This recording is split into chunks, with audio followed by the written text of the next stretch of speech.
Bismillahirrahmanirrahim. Alhamdulillahirabbil alamin. Wassalatu wassalamu ala sayyidil mursalin wa ala alihi wa sahbihi ajma'in radhiyallahu ankum. Wa qala radhiyallahu anhu wa nafa'ana Allah bi ulumihi fid dharain amin. Manaqib Imam Syekhan bin Al-Husain bin Abu Bakar bin Salim. Beliaulah Sayyid Al-Wali Al-Awwah Al-Husi Al-Khusi Al-Wari' Al-Taqi Al-Sharif Al-Munif Syekhan bin Imam Al-Husain bin Abu Bakar bin Salim Sahibina. Beliau sosok pribadi yang agung, banyak menangis, berzikir, ibadah, rendah hati, banyak bertanya tentang situ ziarah ataupun peninggalan orang-orang soleh, bahkan sering memotivasi orang-orang yang mengunjunginya untuk menghidupkan masjid dengan tadarrus Al-Quran. Aku pernah mengunjunginya saat pertama kali menghadiri ziarah Nabi Allah Hud alaihissalam. Beliau memperlakukanku dengan baik, menanyakan tentang keadaan kami dan para peziarah lainnya. Beliau menanyakan tentang tadarrus Quran yang ada di Masjid Bajraidan. Beliau sering menanyakan keadaan guru kami, sangat menghormati dan sering meminta doa darinya. Bahkan putra beliau Al-Allamah Salim bin Syekhan kerap kali mendatangi guru kami untuk belajar dan menimba berkah dari beliau. Mungkin saja ia terdorong oleh penghormatan ayahnya kepada guru kami. Manaqib Imam Ahmad bin Nasir bin Syekh Abu Bakar bin Salim.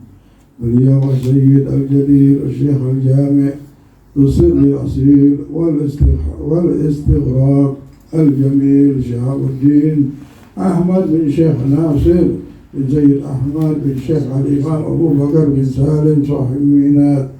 Guru kami berjumpa dengannya di Syihir. Beliau menimba ilmu darinya dan membuat ikrar persaudaraan, memberi pujian yang baik dan indah.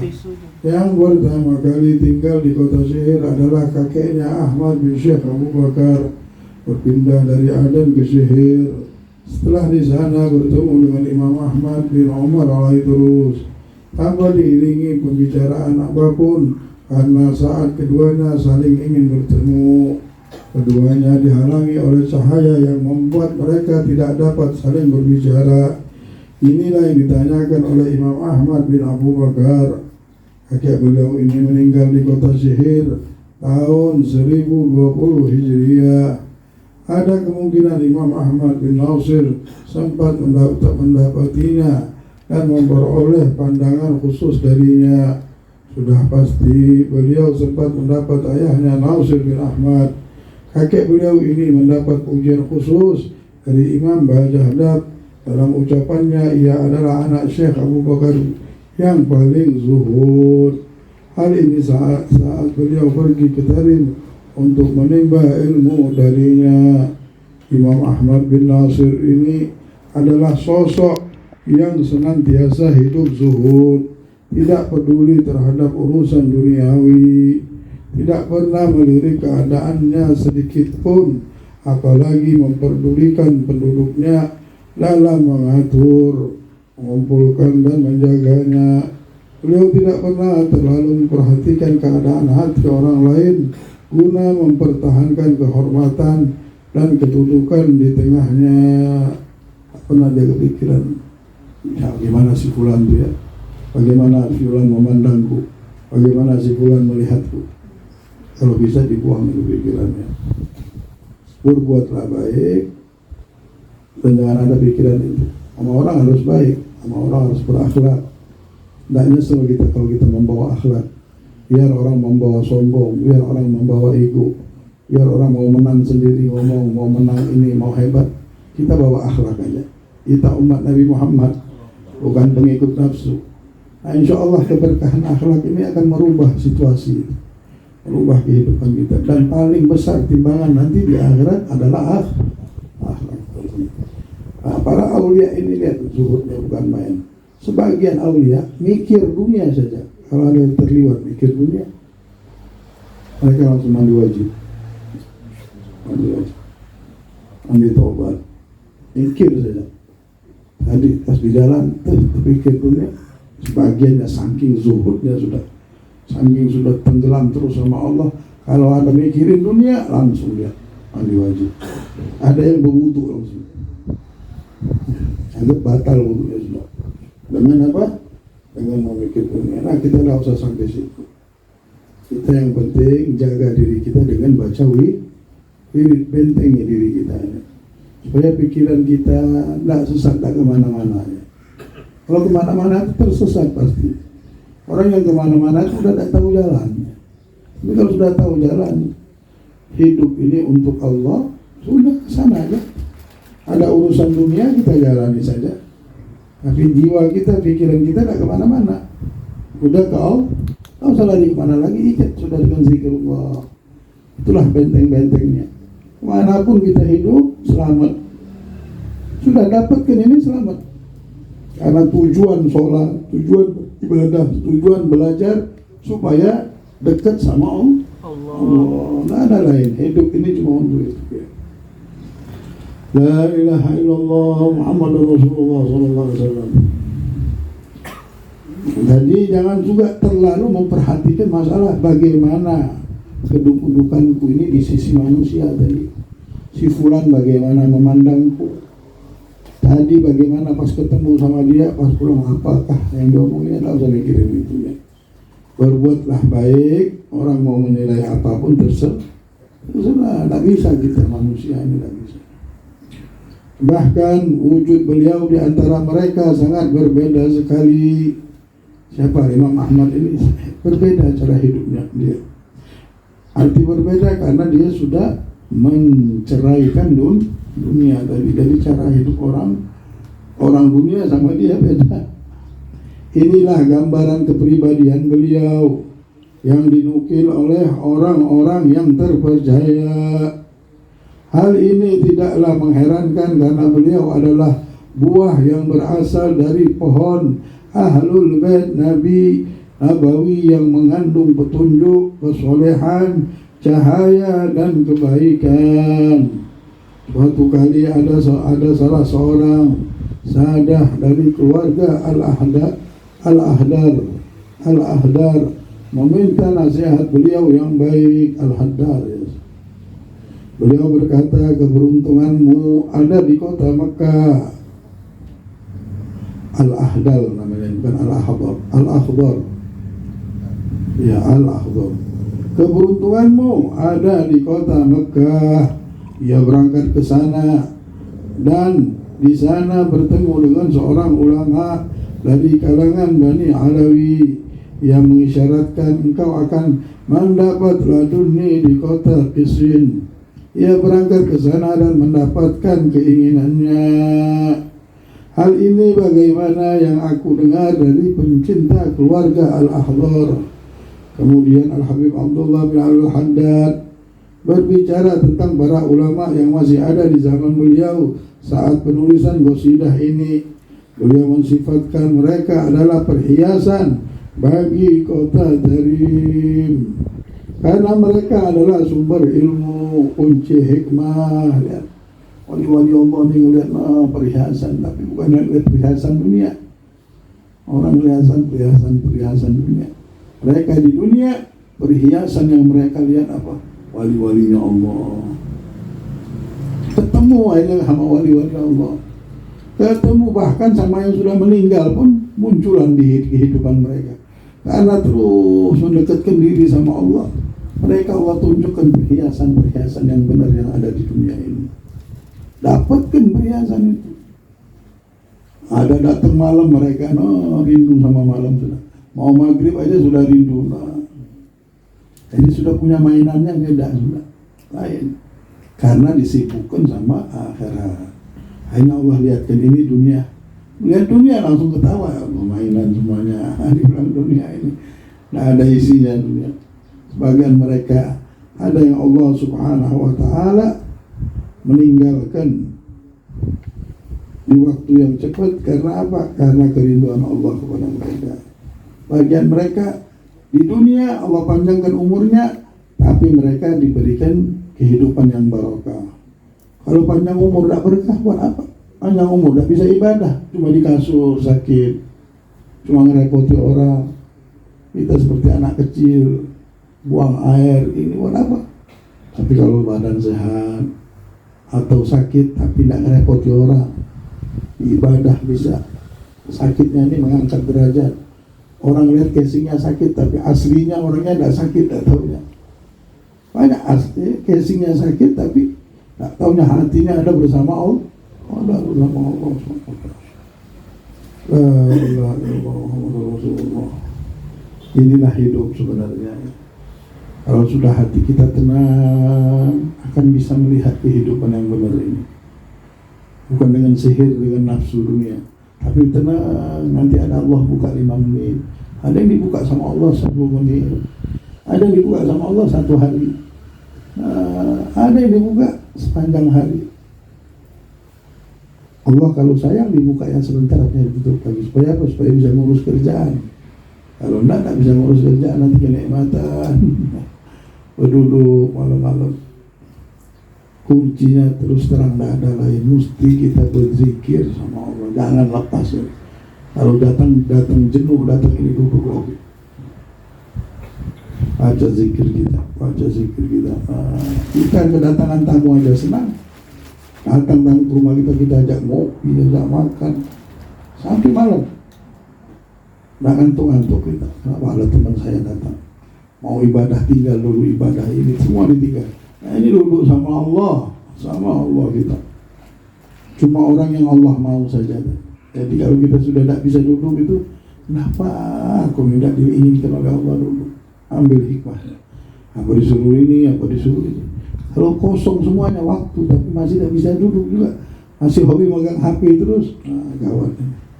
Umur kita sudah berapa? Mudah-mudahan Allah berikan kita kenikmatan ibadah, diberikan kita rasa, diberikan kita waktu, diberikan keberkahan di sisa umur kita ini, dan mendapatkan apa yang diberikan kepada Allah Sholihin dengan rahmat dan anugerahnya. Amin ya rabbal alamin. Nah kemudian Al-Habib Abdullah bin Al-Haddad berbicara tentang para ulama yang masih ada di zamannya saat menulis qasidah ini. Beliau mensifatkan mereka adalah perhiasan bagi kota Tarim karena mereka adalah sumber ilmu, kunci hikmah, tempat keberkahan dan keamanan bagi umat ini. Seperti yang telah dijelaskan oleh Nabi SAW pada riwayat hadis di atas, wujudnya mereka adalah pemberi manfaat bagi murid-murid yang berjalan menuju ke jalan Allah. Majlis-majlis seperti ini bermanfaat bagi orang yang menuju ke jalan Allah. Kalau orang yang tidak mau menuju jalan Allah, bilang apa manfaatnya ulun di majlis ini? Tapi orang yang mau menuju Allah dapat manfaat. Hidup mereka bagi murid yang menempuh jalan Allah, baik penduduk Tarim maupun provinsi Hadramut ataupun di segala penjuru bumi ini, ibarat penyenang dan penerang serta pemotivasi untuk bergerak cepat di jalan Allah dan mengikuti jejak para walinya. Beliau mendoakan semoga Allah menjaga mereka dan memanjangkan umur mereka karena keistimewaan yang Allah berikan kepada mereka agar tetap mengalir dan bermanfaat bagi kita semua.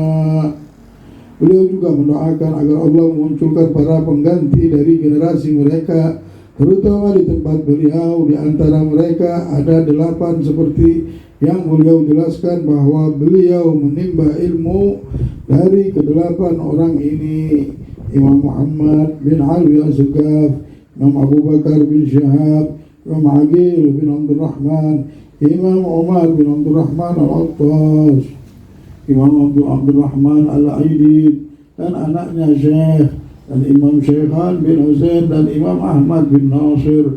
Kami sebutkan ini sesuai hafalan kami dan sebagaimana apa yang kami ketahui akan kepribadian yang muncul dari rahasia batin mereka yang Allah tampakkan pada kami. Dan kami lihat kebesaran pribadi, ilmu dan amal perbuatan mereka dikarenakan Allah telah memperbaiki kepribadian dan hati mereka. Sudah pasti Allah lebih mengetahui keadaan mereka dan keadaan orang lain. Apalagi orang semacamku, mana mungkin mengetahui secara mendetail tentang kepribadian para wali, apalagi mendalami rahasia-rahasianya pada para kekasihnya. Sebab itu aku memohon kepada Allah yang maha mengetahui segala rahasia dan meletak cahaya di hati orang-orang baik yang maha mengetahui perbuatan mereka, kalangan yang telah mendapat kedudukan di sisinya. Sesungguhnya ia mengkhususkan dengan rahmatnya siapapun yang ia kehendaki dan tidak menyia-nyiakan pahala orang yang baik. Di samping itu kami memohon maaf kepada para wali dan para ahli ma'rifat, karena yang kami sebutkan ini mengenai mereka sesuai keyakinan kami terhadap mereka dan sesuai yang kami dengar tentang sejarah mereka. Di antara kalangan ulama besar yang disebut oleh guru kami ialah Sayyid Syarif Syekh Al-Faqih Al-Allamah Jamaluddin Muhammad bin Abdul Rahman bin Muhammad bin Syekh Al-Arif Billah Ahmad bin Syekh Al-Kabir Husain bin Syekh Al-Qutub Abdullah bin Abu Bakar Al-Aidrus.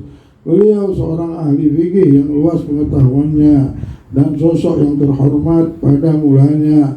Beliau berguru pada Al-Muallim Ahmad bin Muhammad Wal-Haj At-Tarimi. Ia seorang guru yang penuh barokah. Banyak kalangan sahadah Ba'alawi maupun lainnya yang belajar Al-Quran kepadanya. Guru kami berkata, aku juga pernah belajar Al-Quran kepadanya dari pertengahan surat Yusuf sampai aku hatamkan di hadapannya. Kemudian aku ulangi kembali hingga mendekati hatam. Muallim Ahmad ini pernah masuk ke India, tinggal selama beberapa waktu di sana dan bertemu dengan beberapa ulama besar. Beliau ikut berpartisipasi dalam berbagai bidang keilmuan, bahkan yang mempelajarinya ilmu kimia dan kedokteran. Bahkan kami sering bertanya kepadanya beberapa masalah yang berkaitan dengan hal tersebut. Sekembalinya ke Tarim, beliau membawa ibu dari anak-anaknya, seorang wanita India yang menurutku telah melahirkan beberapa anaknya di India. Sewaktu beliau tinggal di Tarim, seringkali beliau mengunjungi para ulama besar dari kalangan sahadah untuk menimba ilmu dari mereka seperti Sayyid Al-Qudwah Abu Bakar bin Abdul Rahman bin Syahab dan Syekh Abdullah bin Ahmad bin Husain Al-Idrus dan yang lainnya. Selanjutnya Imam Muhammad ini berguru pada Al-Faqih Syekh Abdullah bin Abu Bakar Al-Khatib sampai selesai jenjang keilmuannya.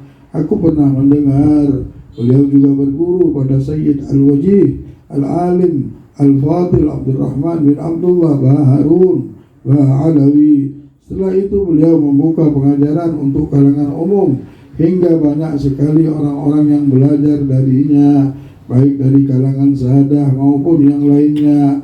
Beliau banyak sekali menelaah kitab Ihya disertai temannya Sayyid Al-Allamah Ali bin Al-Junaid Baharun Ba'alawi. Aku sendiri beberapa kali berjumpa dengannya dalam majlis pembahasan ilmu. Beliau juga sempat membaca kitab Risalah Muawanah selama beberapa hari. Terkadang pada acara-acara tertentu beliau juga mendengar lantunan qasidah-qasidahku dan terkadang membenarkan tukang qasidah bila salah melantunkannya. Inilah yang aku dengar dari beberapa hadirin. Beliau dilahirkan sekitar tahun 1035 Hijriah dan meninggal pada tahun 1110 Hijriah. Beliau dimakamkan dalam kubah kakeknya Syekh Abdullah bin Abu Bakar Al-Aidrus. Beliau memiliki seorang anak yang ahli fikih dan menguasai berbagai bidang ilmu. Ia bernama Abdul Rahman, menimba ilmu dari sang ayah hingga menyelesaikan jenjang pendidikan di tangan ayahnya. Di samping berguru para ulama Tarim lainnya, para ulama Haramain dan para ulama India, karena ia telah memasukinya sebanyak beberapa kali, bahkan tinggal di sana selama beberapa waktu. Ia meninggal dunia tak lama setelah ayahnya yaitu sekitar tahun 1113 Hijriah di kota Tarim.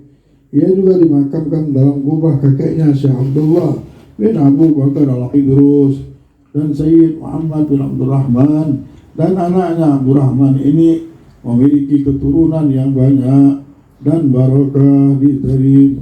Mereka sangat antusias menuntut ilmu. Semoga Allah membukakan pintu pemahaman bagi mereka dan menjadikan mereka sebagai para ulama yang soleh dan ikhlas. Wallahu a'lam. Masya Allah, dari ilmu ke ilmu. Udah tua sudah punya anak menuntut ilmu lagi.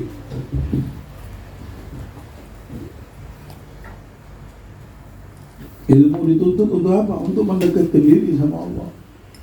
Jadi orang dapat ilmunya tuh, tambah dapat lagi ilmu, tambah banyak lagi amal, tambah bersih hatinya.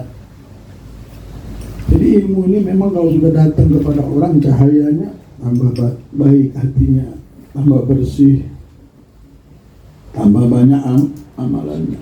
Tapi kalau sudah punya ilmu, tambah sangka jahat sama orang, tambah sombong, tambah ini, namanya bukan ilmu yang datang. Ya. Dan memang syaitan mau menggoda ke situ terus.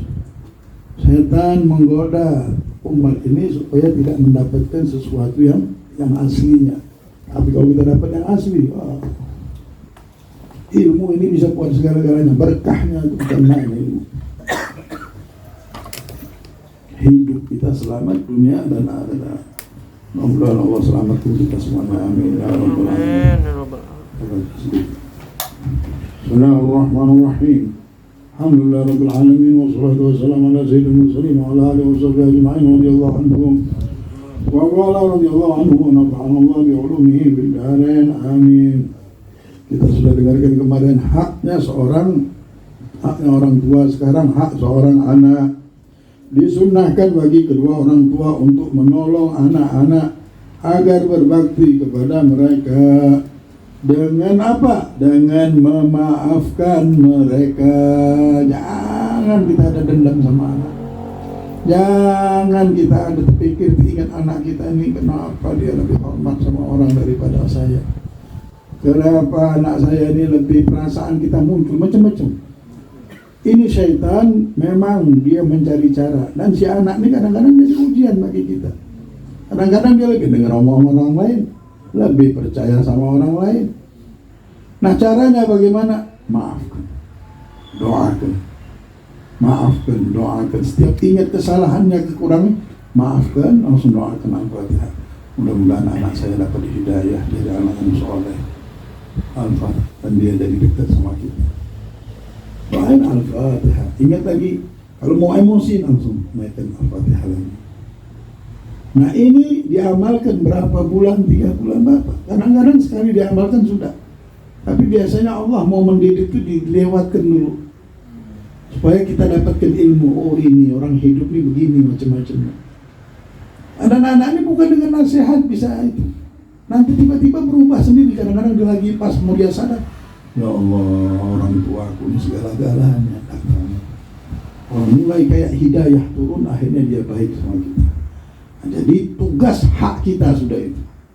Jadi bukan hak kita untuk memukul, hak kita untuk apa? Membuat sangkaan yang jahat. Hak kita memaafkan. Tahu masih anak-anak, masih hidup ini, maafkan. Ya Allah, tambah hari, tambah dia kurang ajar, misalnya, doakan aja terus. Nanti ada saatnya berubah. Ada waktunya semuanya, tidak bisa kita paksakan. Kita paksakan tidak akan jadi apa-apa. Yang ada kita marah sama dia, yang ada kita ada tersirat di hati kita, anak kita menjadi anak yang durhaka. Akhirnya mau dapat rahmat, tak dapat rahmat. Si anak tadi mau dapat anugerah dari Allah tertutup. Kenapa? Orang tuanya sakit hati sama dia. Ya, karena kita lah yang menghalangi rahmat itu tuh. Sudahlah, kita sudah jalani hidup ini. Memang nafsu ini dia akan masuk di situ supaya kita tidak dekat sama Allah dan anak kita jadi korban. Anak kita mati kalau sudah dari itu orang tua tidak dapat apa-apa.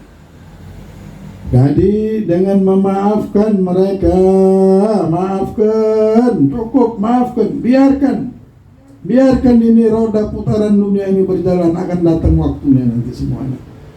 Datang tapi dengan ridhonya Allah, datang dengan rahmat, anugerah yang Allah turunkan berkat kita maafkan. Tidak terlalu menuntut hak dari mereka. Orang kalau sudah orang tua diangkat derajatnya, kenal sama Allah, tidak usah kena anaknya, semua makhluk mau menuntut, mereka punya Tuhan sudah. Ya, tidak ada memikirkan menuntut sama siapapun. Mereka bersama Allah dan Rasulullah. Terutama di zaman sekarang ini, yang mana sudah semakin luntur rasa bakti dan orang-orang yang berbakti, karena sudah tersebar kedurhakaan dan semakin banyak para pendurhaka. Udah tahu banyak yang begini, penyakit ini banyak tersebar. Apa mengobati penyakit ini? Dengan memberikan maaf setiap hari kita. Ya Allah, maafkan anak, doakan anak kita setiap hari, setiap ingat doakan, maafkan. Jangan sampai ada sedikit pun di sini sama anak kita. Itu cuma solusinya. Zaman-zaman mengerikan kalau kita lupa memberikan maaf, meninggal kita, naudzubillah, korban apa anak sendiri. Anak sendiri korban kita. Kita sudah buat 70 sudah, usah kita pikirkan terlalu berlebihan bagaimana kedudukanku di hadapan kita sama Allah. Hidup kita sama Allah sudah. Anak kita ini darah daging kita, kesian. Mereka belum tahu sama kehidupan ini. Mereka belum ini dan itu. Tapi Pak Jodoh kasih tahu. Ini dunia penuh pendurhaka. Abah maafkan terus nak. Ngomongin apa-apa supaya dia dapat hidayah. Ketemu pagi-pagi salaman, mudah-mudahan dia dapat hidayah. Al-Fatihah. Suruh wajibkan cucu datang pertama kali salaman, habis salam doakan. Mau pulang doakan lagi. Itu berkah turun. Kita pas ngasih maaf itu aja langsung ada nilai khusus dari Allah. Anak kita jadi hidayah, kita pun hidup kita jadi sakinah, turun rahmat. Dan jangan lupa kalau masuk rumah, Rasulullah berpesan, ada hadis dari Nabi Muhammad untuk membaca ayat kursi sama surat Ikhlas. Insya Allah tumbuh cinta kita sama dengan yang tinggal di tempat itu, baik itu anak, istri atau suami. Setiap masuk ayat kursi langsung. Bahkan Nabi Muhammad menganjurkan setiap masuk rumah sholat 2 rakaat supaya tidak ada yang tidak baik-baik, tidak ikut lagi semuanya. Kalau tidak bisa sholat 2 rakaat setiap masuk rumah, kita baca ayat kursi sama qul huwallah 3 kali. Yang punya hutang akan dibayarkan hutangnya dulu. Allah yang nanggungnya nanti. Ada jajaran. Dan Allah akan tumbuhkan mahabbah, cinta di dalam rumah itu. Yang tidak bisa saling nasihati akhirnya jadi saling nasihat. Yang tidak senang akhirnya jadi saling senang. Sama tadi, kalau misalnya ada yang tidak senang sama kita, bacain li'ilah fi Quraisyin. Setiap ayatnya tiga kali. Li'ilah fi Quraisyin, li'ilah fi Quraisyin, li'ilah fi Quraisyin, li'ilah fihim, li'ilah fihim, li'ilah fihim. Rihlat asyita was-sayf, rihlat asyita was-sayf. Kalau ya'budu, tapi pas dia berbalik ke sana baca. Dan yang penting tahu habisnya tiup. Niat apa? Supaya tidak ada kebencian sesama kita. Wah, hatta tak berdoa aja sebenarnya Allah kabulkan sudah itu. Kenapa? Cuma hati-hati yang baik yang berdoa begini. Orang yang punya hati baik, bukan orang penjahat. Tapi kalau orang senang dengan api, kebencian, yang didapatkan kebencian aja. Setiap ketemu benci, yang muncul api, yang muncul benci. Nah, setan sudah ada di dirinya. Kalau sudah api terus, setan ada di dirinya. Dapat tersinggung. Inilah, itulah namanya syaitan sudah ada di diri kita. Itulah kita buang yang tidak baik-baik. Kita mendoakan orang supaya sayang sama kita, namanya kita sudah punya kasih sayang. Doa begini boleh dibaca, bukan untuk melet orang, bukan ya, supaya tidak ada kebencian. Kalau melet tidak ada. Kita sudah belajar begini baru tahu, semua di tangan Allah. Yang paling penting tadi yang ada hadisnya, kalau itu kalam ulama di kitabnya Al-Habib Muhammad bin Al-Junaid disebutkan. Tapi ayatul kursi Dan suratul Ikhlas itu hadis dari Nabi Muhammad. Karena orang ngadu utang nggak bisa bayar, Rasulullah perintahkan itu. Dibilang ini berkah sampai ke tetangga-tetangganya yang tertutup, pintu rezeki terbuka. Kenapa? Gara-gara tetangganya ini membaca ayat kursi setiap masuk. Berkahnya tadi bukan ke dia saja, sampai tetangganya kena. Tetangganya kena dan senang. Ayat kursi sama kul Allah setiap masuk rumah. Assalamualaikum, salam masuk jalan sambil baca Allah la ilaha illallah sambil jalan. Habis itu Allah tiga kali. Insyaallah hidup kita tenang, bahagia. Amin ya rabbal alamin. Fatihah Nabi.